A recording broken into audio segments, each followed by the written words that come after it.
Eta komentatu nien, itxian komentatu nien, eta, bueno, animatu intziaten. Bale. Hoiz hau zen lehenengo pasua, izena manun, eta gero bertso eskola bat bernun.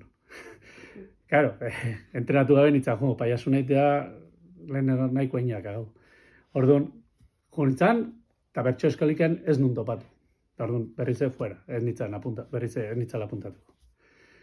Eta holako batean, lantokian, Carlos etorri zen, lantokira beak bertzun histori baten bila, eta komentatzen egin ala, eta esan dira, torri egukin jaizu biara torri, eta han entrenatuko jo, eta bino, ostia, hau zea, duke ez, eta bai ez mute torri ja, Jonitzan, prueba inun, 3 hastian nola haitu nintzen prueban, eta esan, bueno, vale, ez badut kale ikiten, ateko naz. Nire buruakin kompromisoi hartu nun, bertso eskola juritzen txintxo, eta izena eman nun, eta parte hartu nun. Eta geho ja izaduzin komeiak egunian bertan. Egunian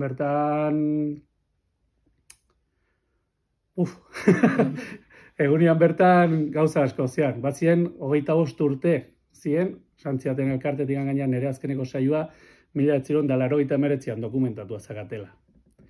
Eta, ateginanean filan, musikakin. Niaten itzanean 85 etzen, hola. Etzen, dena jatetzen ginean, bakoitza betzea, eseita, punto, eta musikak, historiak, eta lehenengo bisaioak nahiko gaizki pasanun, egia zen. Geo ganbarakuan lasaitu nintzen.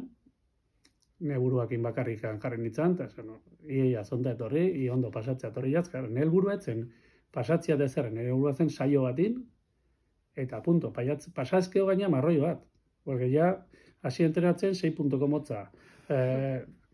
Pizkatzea zen. Helburua zen saio bat itia txukunt, ondo pasa, gaina kuadrilako guztia dena juntzin ikustea, dena zea. Eta bueno, gero azkenian, ibilbidea guztia kontutan hartuta politia, esperientzi politia berrize. Baina, vale, ya está. 50 urte ditut gehiago ingo. Osea que...